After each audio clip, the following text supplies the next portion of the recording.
هستان هذا كفتن نور خلاص يوسف هذا على هستا قصية بليلة هاي إن waxaan fadhiisan jiray bay gurigayga anoo dadka qayilaanahaa waxaan kowda markaan tukadan fadhiisanayaa afartii barka qaadka tuufi jiray haddii hudiya calaamiya qaadaba cuni maayo gabar daris lahaa ayaa marka ii timid gabadhii sheeka iga sheekaysay waxay tiri anigu nin darawalaay qabatay 700 shilin qaaday 400 shilin 300 iyo kunta wasaaradda gaadiidka ku shaqeynayay wuxuu helay shaqadii dadkii sacuudiga ayuu raacay baabuurtan ilaahu balaa 5,000 oo riyaal buqa ayuu lacag u qaadanayay lacagtuna waa qaali ahayd dadkuna noloshooda ficday aqal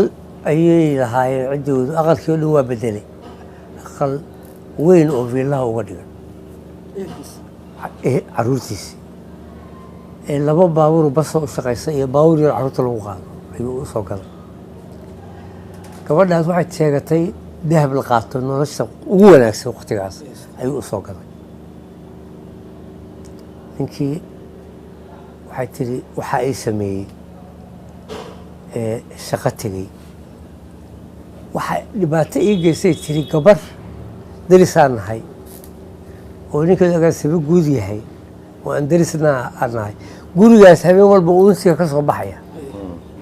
unsiga guriga ka soo baxaya ayaa dhibaato ii geystay markaas ayaan waxaan nacay shaqada uu ninkayga ku jiro hadda waa shaqadii aan ku noolaaday haddana dareenkayga unsigaas ay diliistay waxaan rabaa ninkayga inaan helo sheekadii yuusuf aadam aan u yeeray toddobaadka bacdi oo sheekada uu sheegay taariikhduna misdi taariikhduna misdi waa 7 yuusuf ama sheekadu uga sheekeeyey waxaan hal beed keliya sameeyay maxaa dhacay waxaan rabaa beedka ruwaadda waxaan rabaa sheekada la isku tago ee rag waaweyn ereyada la isku tagaan maxaa dhac see ah adigu beedka hore sameey xasan gene baan u yeeray sheekadii baan u sheekay beedkii koraad beedka labaad samey beedka labaad xasan gene baa siiyey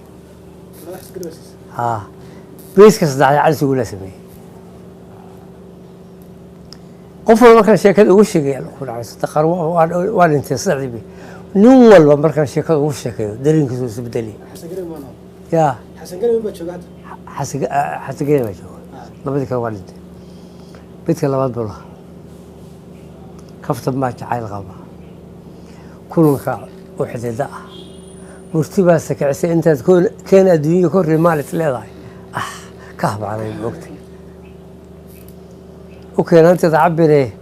kolkaa laba kufteena kaftamaayo eegaba waxaa lay ka banayay kuleelkiisa moogtay keligee sariirtaan fududaaya moogtay maxaa yuusuf aadan ku bilaabay waxaan garanaya heestii waan soo sameeyey xudeeda aan soo waday xudeeda baan heesta cabitay aniga xudeedii hii baan u tagnay heestii baan u tumanay hibo waxaan aqday heestaan ma qaadi karo heestaan khatar wey heestaan ma soo maaha hibo maysuul bayaa ka taadu waxaa tahay gudbiyaa tahay haddii mujtamacaan dhibaato dadka qabaan mujtamac ay qabaan dadku qabaan ayay ka hadlayaan waan laga hadlay adna ina gudbaa lagaa raba way diiday nigeria سمك النارية ما يسوي كذا صلوات صون غني هبو أي شكل كل عام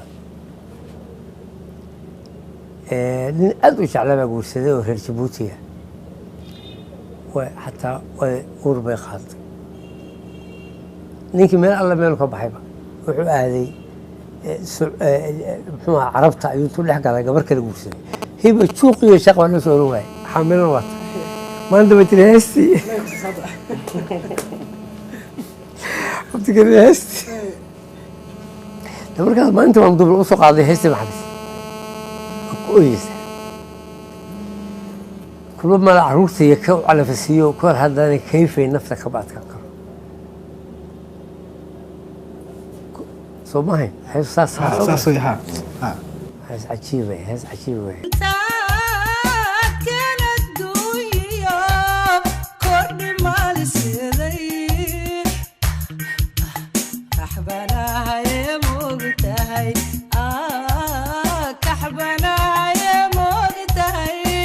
tii ahayd heestii kaftan ee Hibanuura markii heestii ay soo baxday gabadhii kolka hore ku soo cabatay ee kaaga shakiisay ma maqashay heestii ninkii ordayay bida waa maqashay iyada loo dhigo horeysay ninka markii uu tagtay Sacuudiga iyo Abu Dhabi iyo waxay rag shaqeynayeen kulba soo carareen ninkii boor bacjiradu helay xaaskii leeway kara ku haaway shan sano maqalta ma cunto maxay tahay nolosha maxay tahay hadaan badqaasta galaan ninka yiibaan xukuma jiraan kulli waa soo yaacay wartooda caruurtii xaaskii baa